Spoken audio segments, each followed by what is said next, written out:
Greetings, dear ones. I am Kryon of Magnetic Service.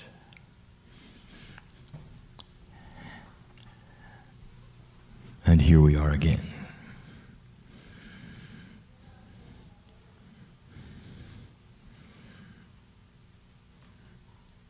You have no idea of the profundity of the moment and for who is here. And for what reasons? For I look deep into the Akash and I see the real you. I don't see the gender you are now. I don't see your name as your friends know it. I don't see the face that your mother knows. It may be a stretch of the imagination to think that this is truly a message from beyond. But old souls know. You might say that you were bred for this. You might say you rehearsed for this, and you'd be right. Carried in a way that is still unbelievable to your science, even to those who think in a linear fashion, carried in the quantum portions of your DNA. Your life's lesson, your purpose, your angelic name, your higher self, all that you have ever done, including the biology that you've experienced. It's all in your DNA. And I see it.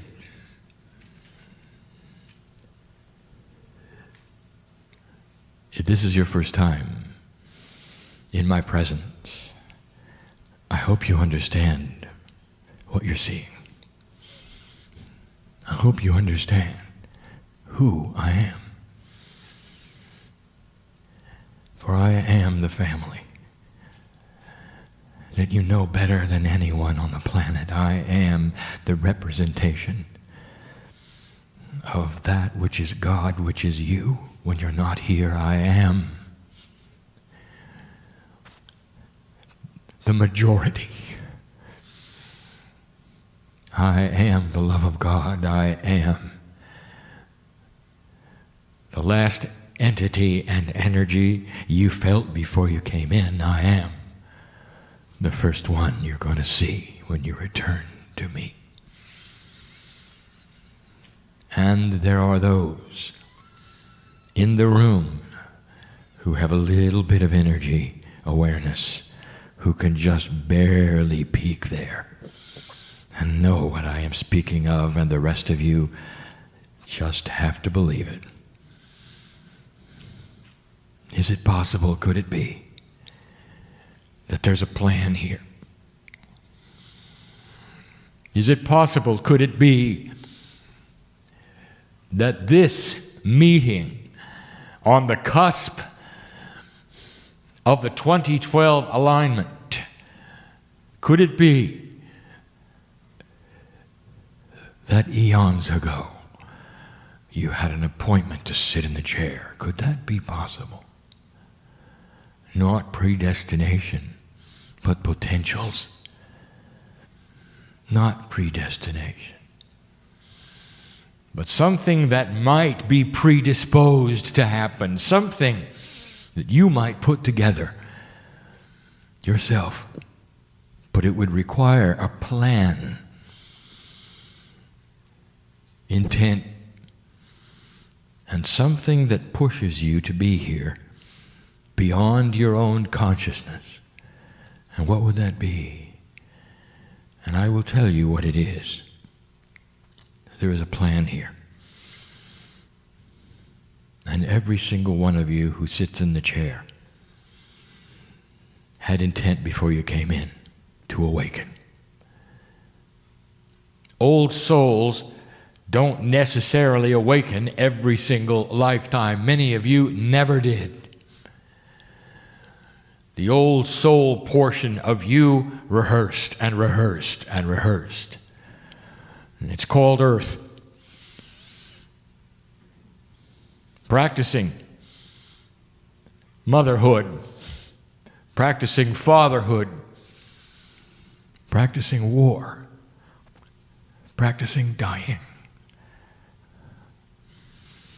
I want to tell you, there are 18 people in this room who were stillborns. Fastest turnaround possible. And you know why you went through that? To bring compassion to your mother.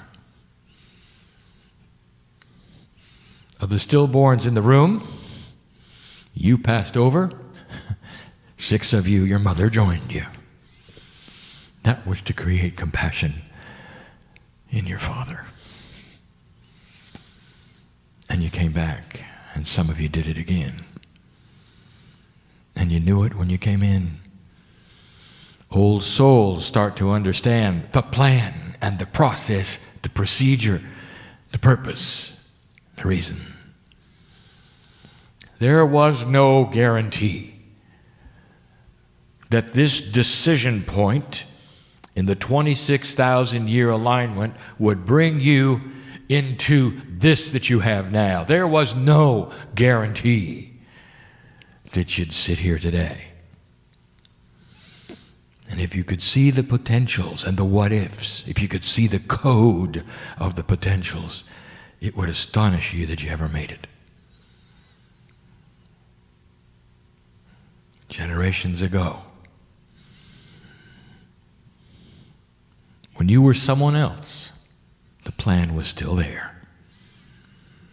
That perhaps, just perhaps, there would be an awakening in time. And then there was. And here you sit.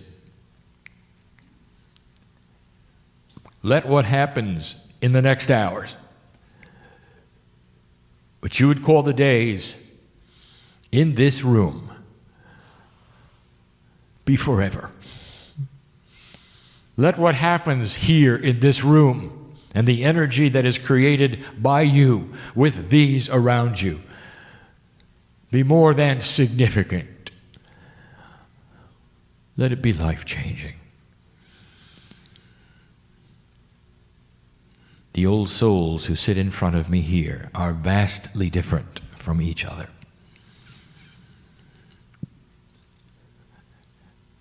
Some of you have the wisdom of the ages, and yet you barely know what to ask for. Others of you feel that you've been on the path long enough to know exactly what to ask for. And in between, there's every difficulty you can imagine in the room. I know the secrets that are carried here. And all are blessed. There are no secrets from your higher self. All of the fears that you carry, we know of them all. And so I want to revisit something grand for you. And then I would like to extend it. There was a channel given, not a long one, very recently. That talked about how humanity was planned. It talked about a benevolent God that knows who you are and asks you to examine some facts. And so I'm going to review that and then go beyond. So it starts like this. Human being, how do you think you got here?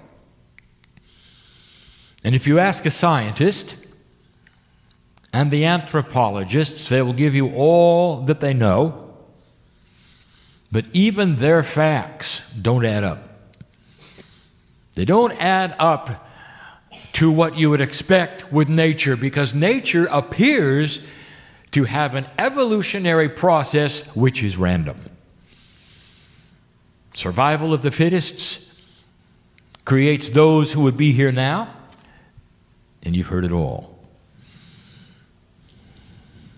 Let's start even before that.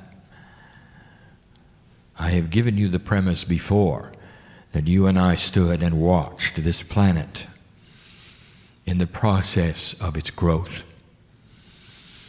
And if you can remember with me, and I wish you could, I'll fill you in. Billions of years. We watched this planet of yours in a volatile situation. Mountains crashing into mountains, seas colliding with seas. And not over millions of years in real time. Some of the most amazing things that you think took forever to do happened in a day. That is how volatile your planet was, and there was no life upon it. When would it ever cool down? When would it ever be beautiful and serene and ready for humanity? If you take a look at the metaphor of the clock, and the creation of the planet and the appearance of life all came in 24 hours, the human being came in the last second. That's the metaphor. Now, I want you to think about that. There's been life on this planet for millions of years.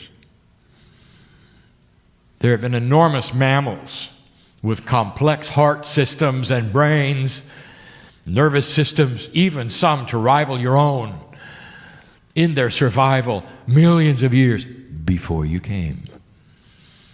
Now, why weren't you here? Now that is not random. That's a plan. Oh, let's even go before that. Let's talk about the creation of the solar system, the planets around you, all of your galaxies, over 100 billion of them just within your own view. Let's talk about that for a moment. Astronomers have looked into space and made a revelation only recently. This comes from your science and not from this chair. And the revelation was this, that the universe obviously did not happen by accident. There had to be a plan. Did you know that? They call it intelligent design. And this is from science. And they have plotted the probabilities of the universe ending up the way it does and did and is as being astronomically out of sync with probability.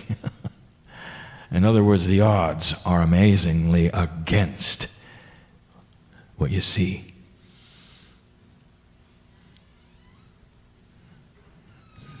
If you had any idea how many planets had life,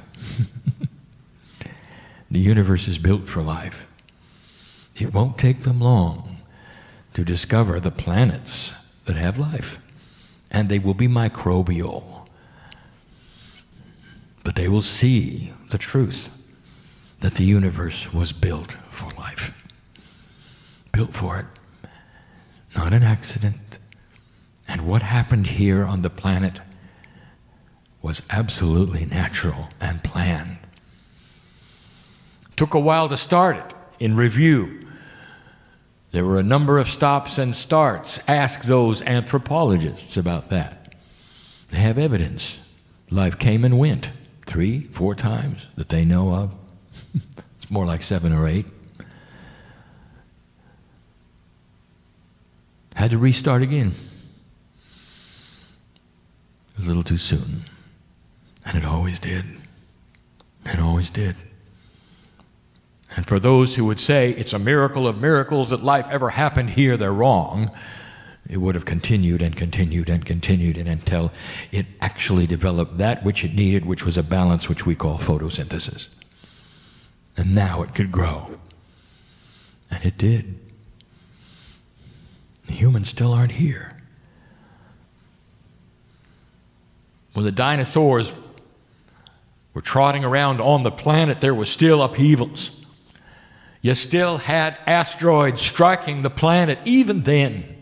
Even then, for the asteroid belt, which contains the solar system's debris from its formation, had not settled down yet and still intersected the orbits of Earth.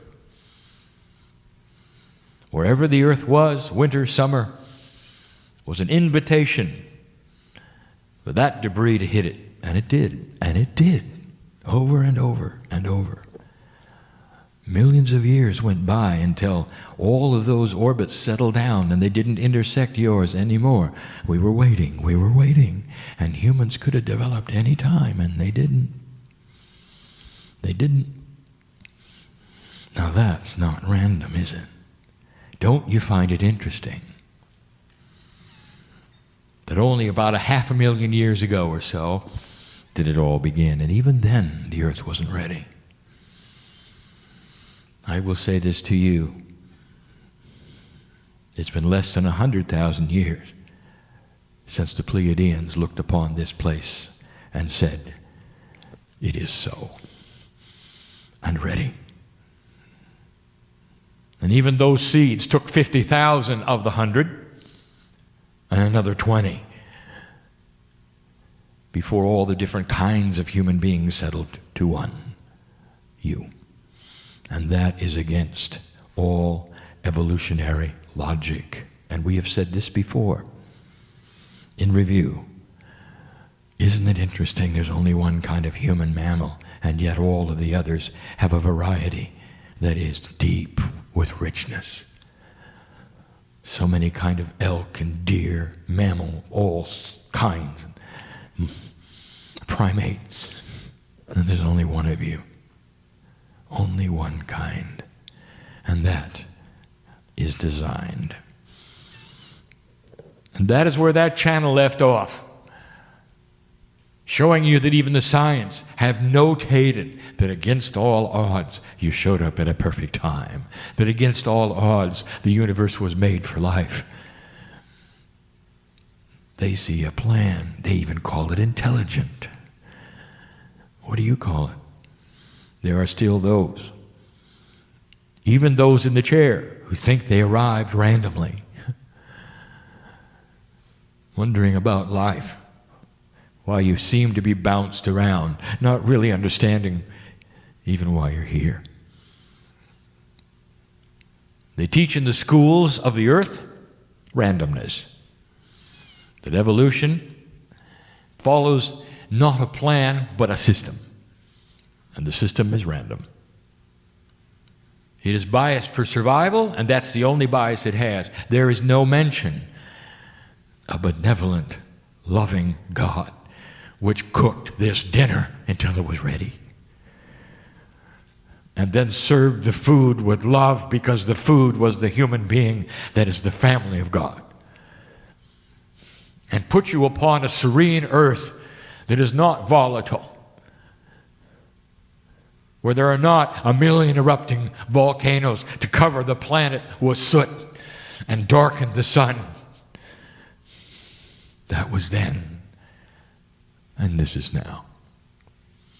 And here you are, to accomplish the test at hand. And the biggest test at hand you sit in, old soul, the one you expected. And so now we move forward to the next revelation. What is happening?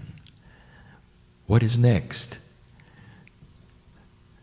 And I don't mean the events. I would talk about awareness now. As you become aware that there is a plan, you have to ask, is there more in the plan? And there is. You might say that based upon human consciousness and the interaction of you and the crystalline grid, you are designing a plan of evolution. You're not finished. The human being never was. Isn't it interesting how science teaches you all about how things evolve? The plants and the animals, the species. And then they get to the human being and they say, well, this is static. It never changes. Interesting.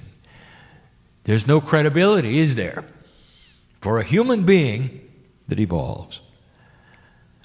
And how would the human being evolve? And this is why they don't see it. Not yet. Consciousness. That is to say, what the human beings want for themselves on the planet. So much has changed, So much is in process of changing. There are so many linear questions about what humanity is going to do, filled with fear and filled with a static, unbiased belief that humans are not very smart. And they ask the question, if the population continues to increase at an exponential level, humans will simply wipe themselves out because there's going to be too many. And they project the numbers to show when that's going to happen, when you're going to starve, so get ready for it. And there is no conscious effort to even consider that humans might wake up and recognize this. They might see it. They may change. And you already have. Take a look at the birth rate in first world countries and tell me you haven't noticed something. Some actually are going down. How is that possible? A consciousness, a coming of a consciousness that looks at things differently. There were those who would say, well, it's never going to happen that way because religion wants membership. Their birth rate is going down too. Something is overcoming even that desire to follow the doctrine. Common sense, you might say. Economics, you might say. Whatever it is, take a look. The anthropologists are looking, and so are the social scientists. They are looking, and they are seeing things they didn't expect. There's a plan here. You're reaching a crescendo where you're going to remain. Dear ones, that was not always the case. Do you understand what I'm saying to you? The crescendo might have been one of fire. And you know what I'm talking about. Fire of your own making, foolishness, hate, low consciousness, the things that terminated you all those other times would just come right back and do it again. Unless something changed, and it did. And my partner pegged it earlier. It's more than a shift. It's a revolution. It starts with the old souls. And it's almost like it's contagious. And that is what we are telling you about the quantum energies that you are developing, you are calling love. It's contagious. And others want it. There is now suddenly the desire among regular human beings to wake up and see drama in their lives as something they don't want and can control. And it wasn't that long ago when they would wake up and say, this is the plight of the human being, this is what we do, we can't help it, this is our suffering. And now they are looking at it and going, wait a minute, maybe, just maybe, we have a choice. You know this. You're sitting in the chairs. You made your choice. And that's why you're sitting here. I want to stop. Not for long. I just want to stop and tell you there's an entourage that has gathered here for the last 15 minutes. And some of you have felt it warming up. This is the entourage that's going to be here until the lights are turned off on Sunday night. And I want to tell you who's here. This is difficult, for you want to think in a linear fashion. You want to think singularity. I would tell you that there are those you've loved and lost who are standing here, and I'd be right. And they are. But they're more than that. They carry with them the seeds of a soul that's been here many times like yours. It's just not parents and children. It's their old soul attributes as well. They're here to greet you because they are your ancestors as well as your parents and your grandparents. And they have an awareness that I do. That core part of them that is on my side of the veil is allowed to be here in this room, even though some of them are back in a body. Now that is truly quantum. How can they be in two places at the same time? And the answer is the same way you can and are. There is a piece of you on the other side of the veil now. You had to know that. Because now we get into what's next.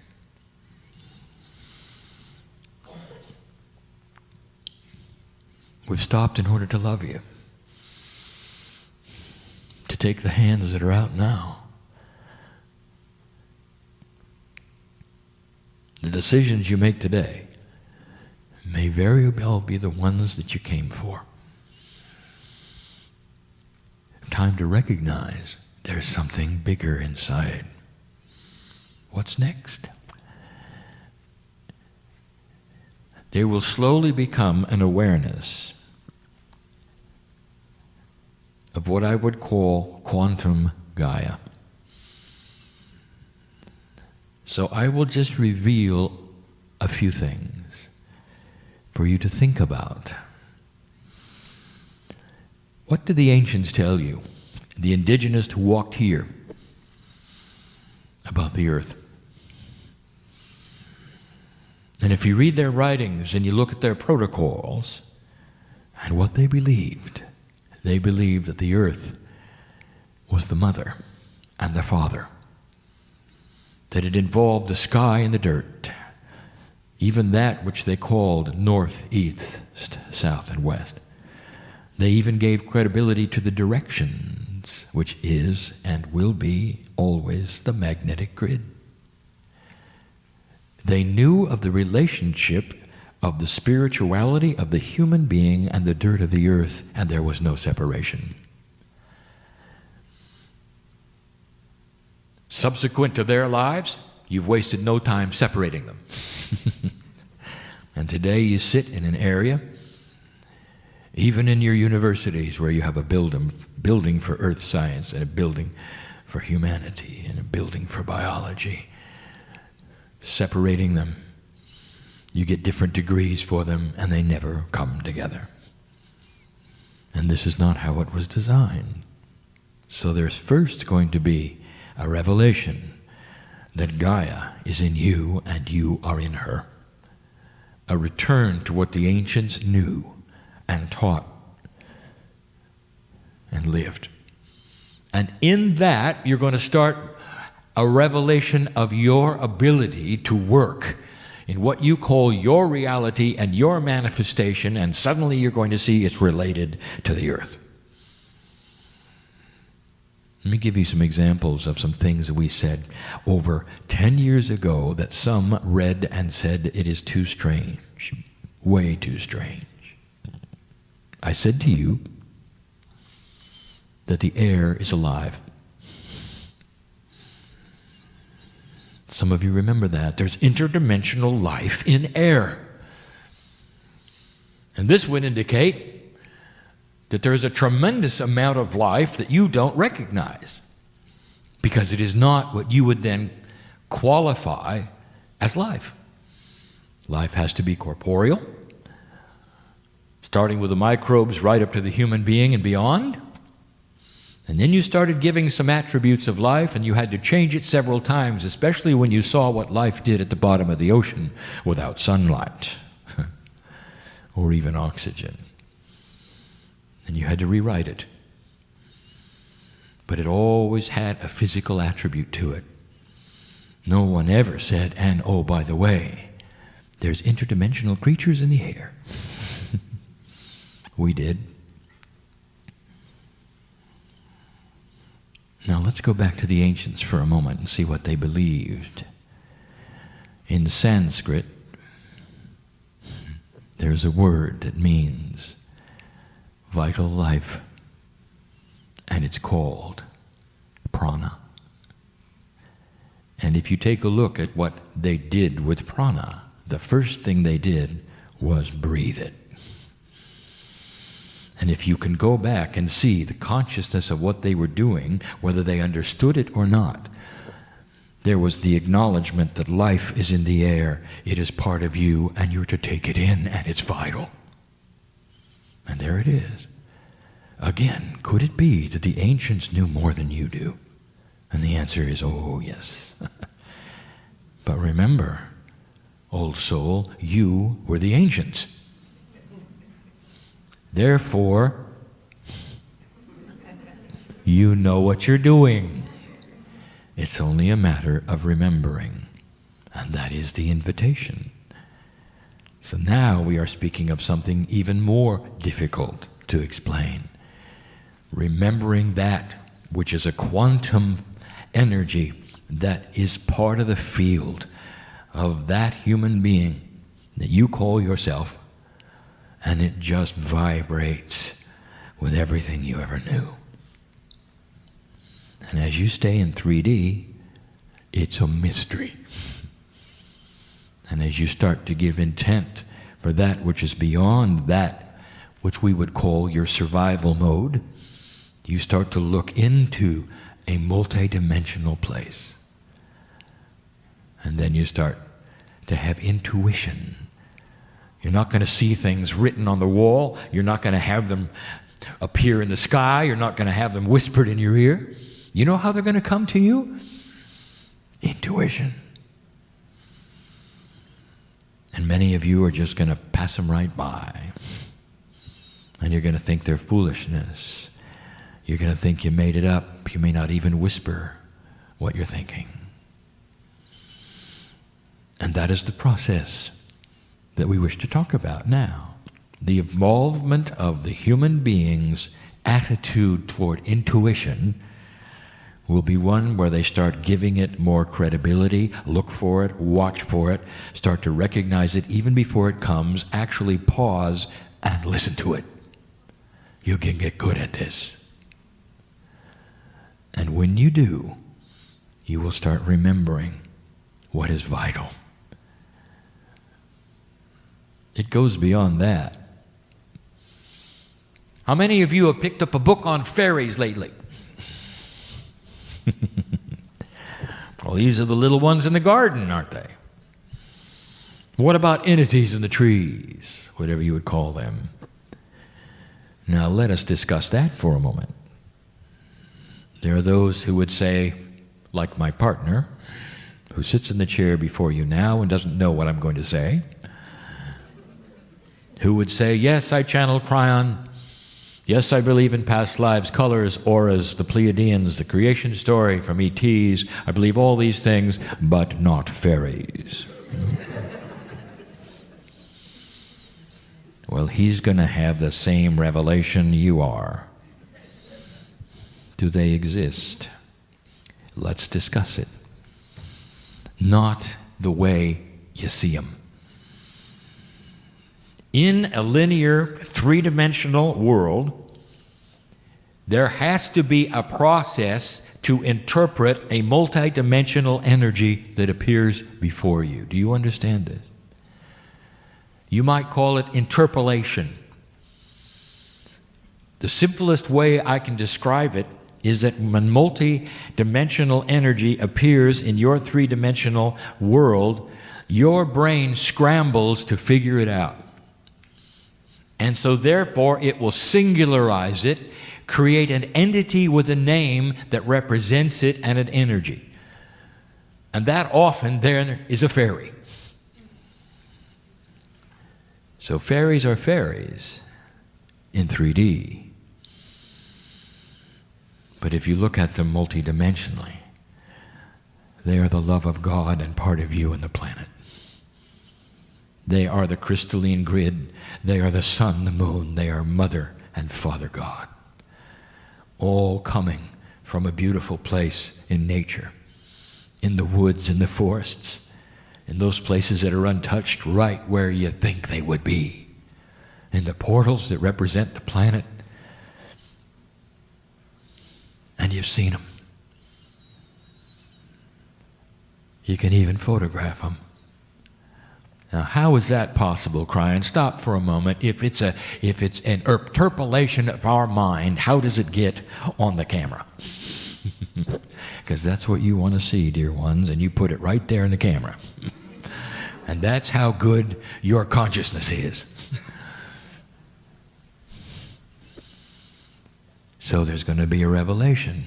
you're going to see more books on fairies. You can call them what you want to.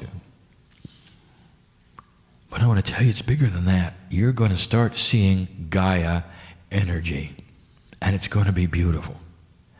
And you're going to start to understand that every single time you see it and experience it, it, like us, has its hand out to you, saying, come with me, and integrate into a system that you're going to rediscover. There'll come a day when you will open these ceremonies not with the Kryon prayer, but the Gaia prayer. When you give intent for all that is to be you.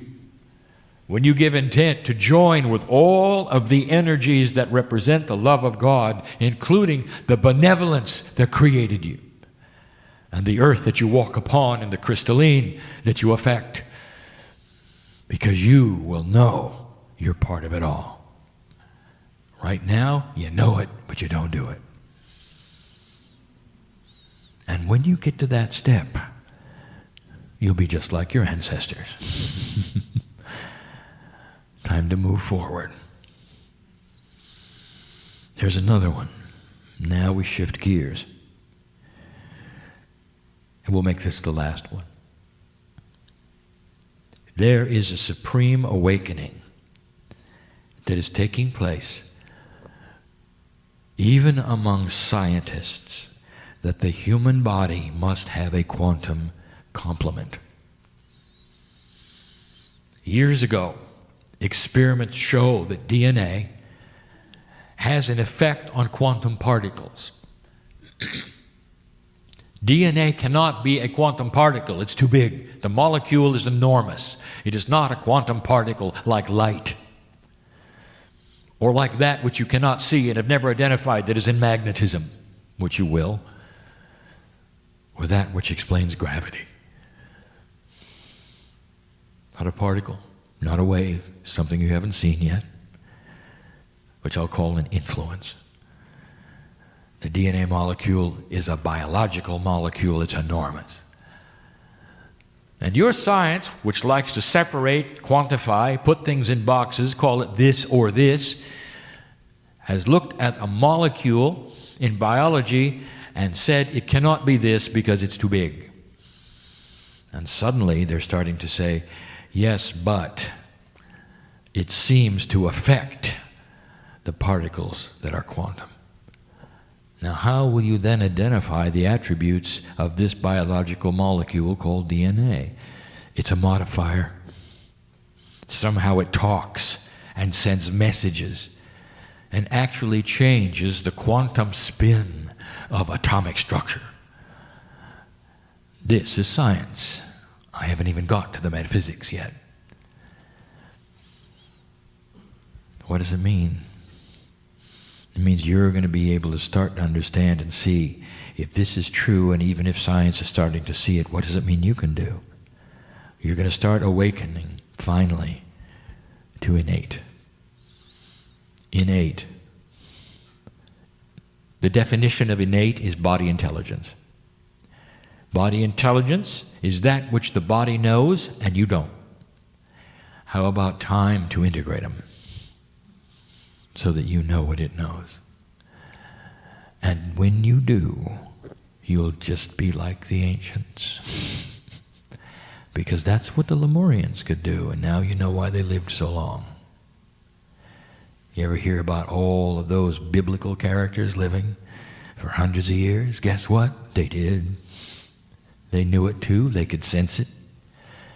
You never even think about this, do you? You live such short lives and you think that's just the way it is. You congratulate yourselves because you're living 80 years and your ancestors lived 50. Pat yourself on the back, walk away having no idea you had about 600 more if you want them. If you want them. But you can't get them walking around in 3D. You have to begin to integrate. What if you knew what innate knew? What if you could sense when unbalance was there and could do something about it? And you can't. You go through all manner of processes to find out what the body's doing. Does that make sense to you? It's your body. You have no idea what's going on inside. Every single human in the room, including my partner, looks at parts of their body, their foot, their ankles. They can imagine what's going on in their livers and their kidneys and their hearts, and they just hope they'll last. There's not a consciousness that says, well, they're part of me, let's work with them a bit. And how about this? Why are you always working with a part? What is that about? Is that like an engine? Where you look upon it and say, this does this, I'll tweak this a little? What is wrong with you?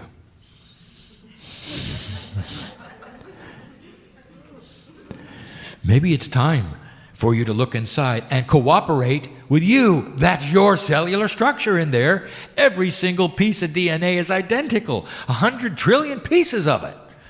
In every single human body, it all is alike. Therefore, your heart is you. It's not a part in an engine that's you. Why don't you ask it and work with it?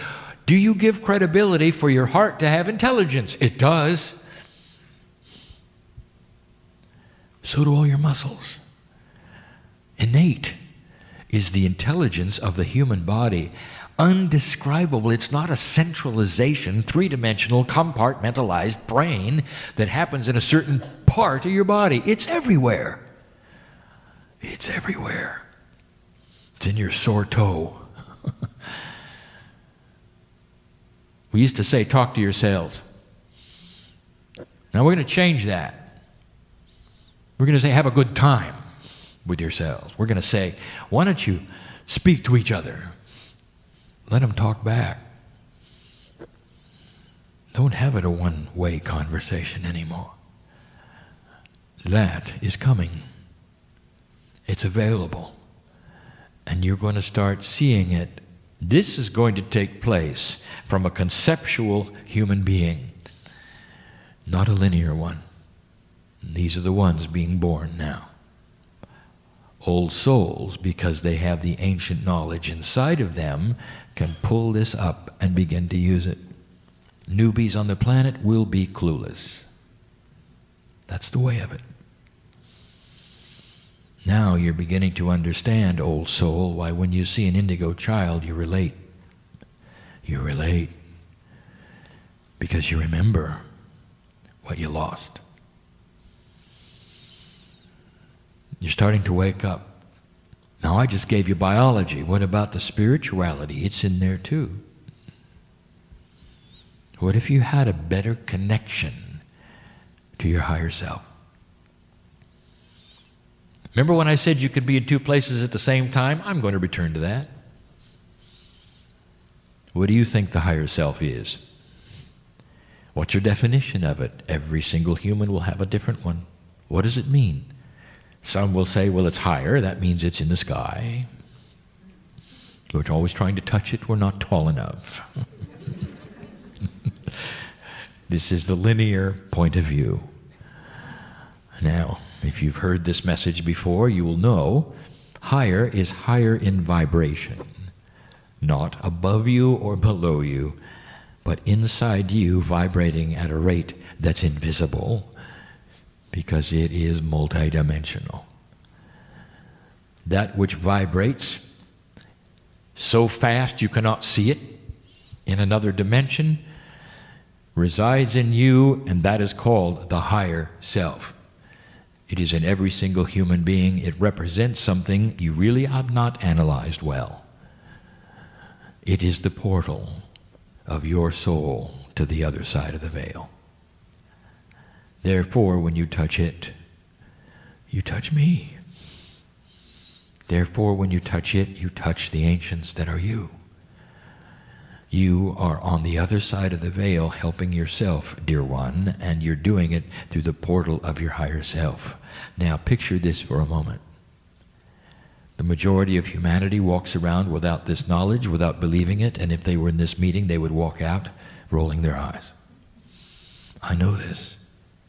Old souls have got a better chance because they remember the information. But the majority of humanity walks around with a full connection, intact, to the other side of the veil and have no concept of it. They walk in the dark, running into walls of their own creation. They create over a lifetime drama and suffering, war, hatred, reacting only with survival instincts and nothing else because they don't know anything else. And all the while, there's a beautiful angel called themselves with his hand out. Take it, take it, take it, take it. And they don't see it, they don't hear it, they don't understand it.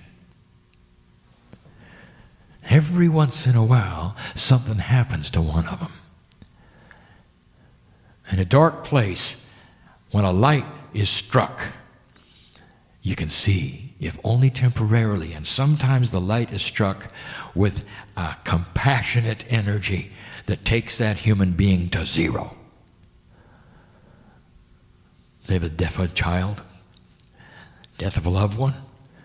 It takes them to zero. And that is when they see it. And for the rest of their lives, they'll realize that that was the catalyst of their enlightenment, and they'll thank God for the gift.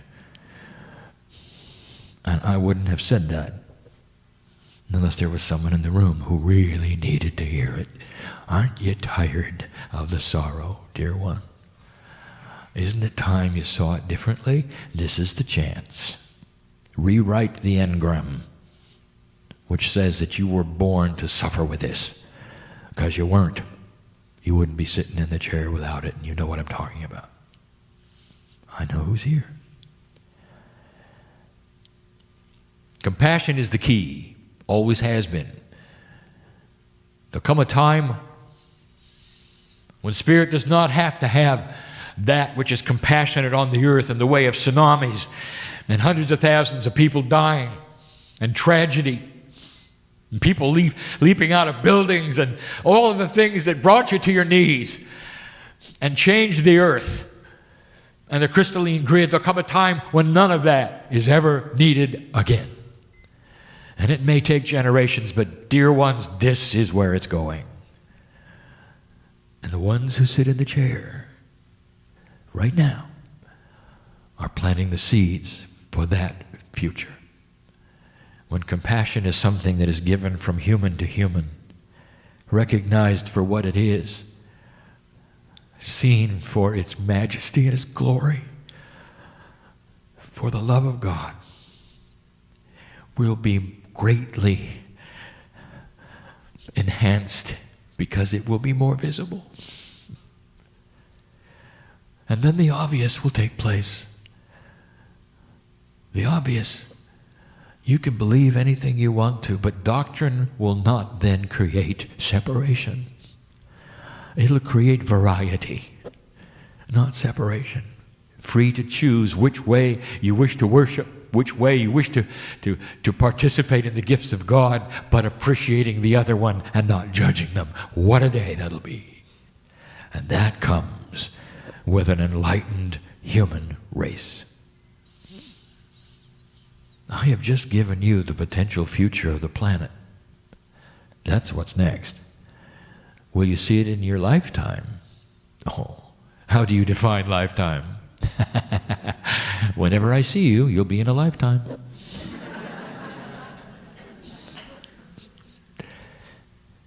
Do you understand?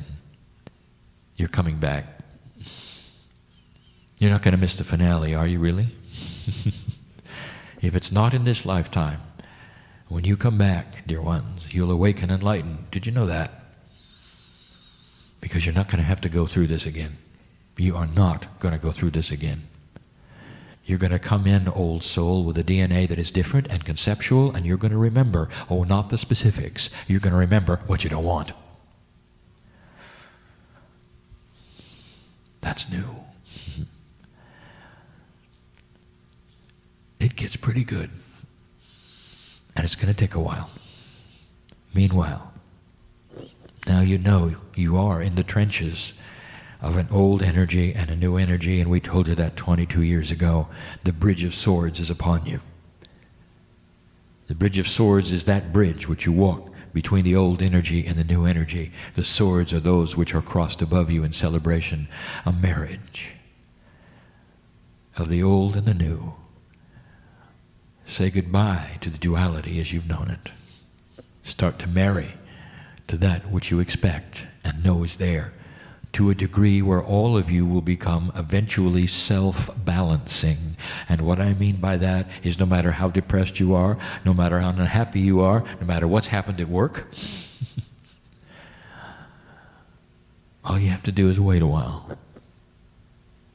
And it all balances back to the core. And you wake up and remember, I'm okay now. And you did it yourself. How do you like that? There have been those who say, Kryon, why do you love humanity so much?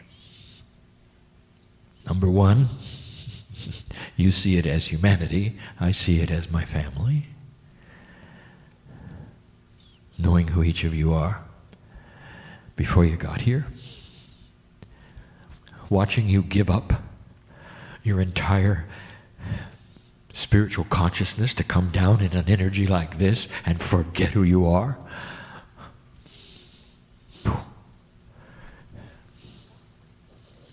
Now that takes courage. That's a word we understand. God understands courage. And then to walk around and hope you discover what it is you came for. And then to eventually find you in a place where you can listen to this and know why you're here. Let this be an awakening that will last for the rest of your lives. May this be the catalyst that turns the tide for the rest of all the incarnations of all the souls in the room, that you will remember and go through the bridge of an old to a new. And start the process now. There's some who leave here and go, I don't know really what happened. And I'll say to you, congratulations, you're becoming multidimensional. The less you know, the more you're accomplishing. And that's what it's going to look like. Look for peace in your heart.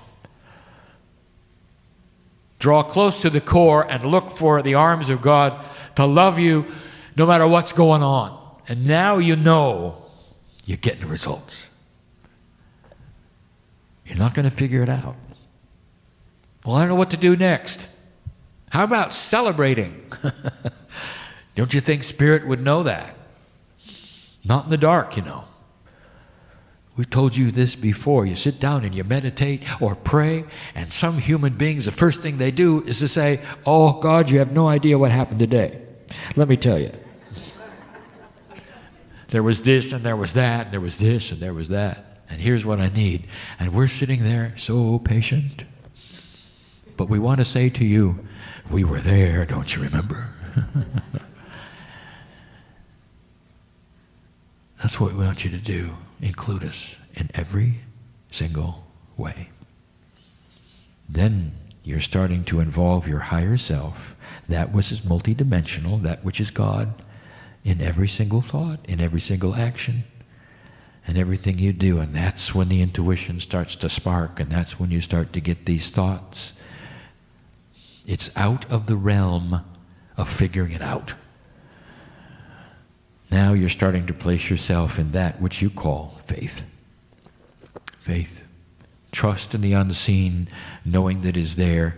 Start feeling it instead of intellectualizing it. Can you do that?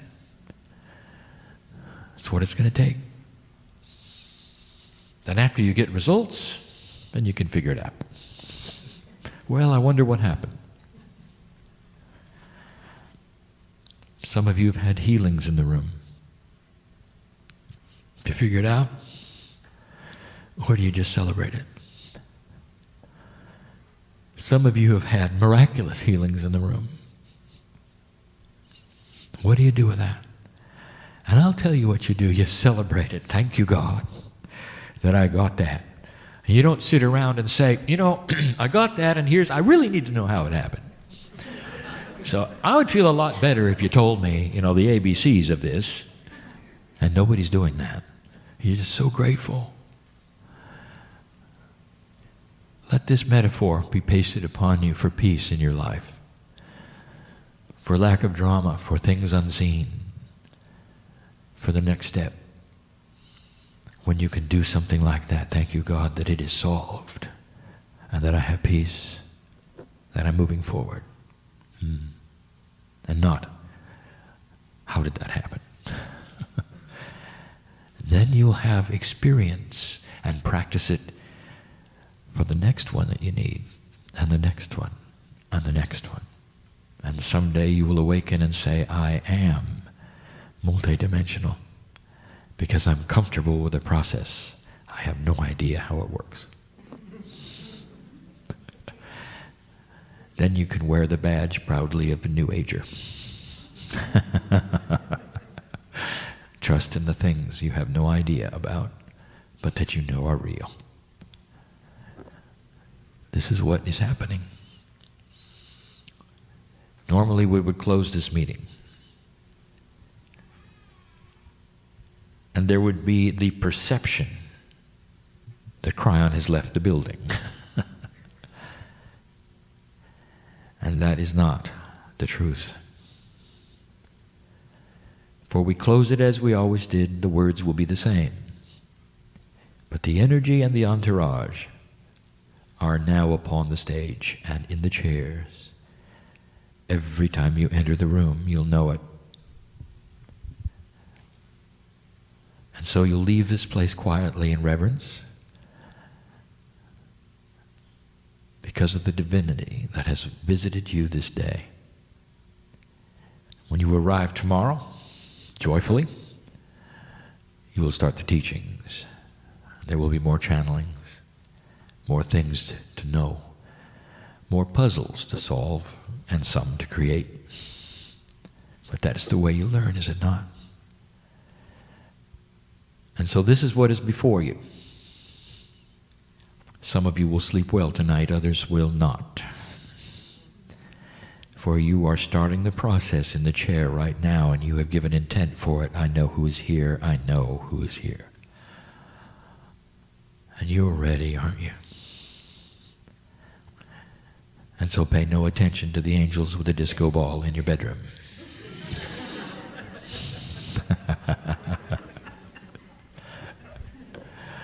For you're beginning to get answers. You are dearly loved by so many you don't know even exist, including the fairies. And so it is.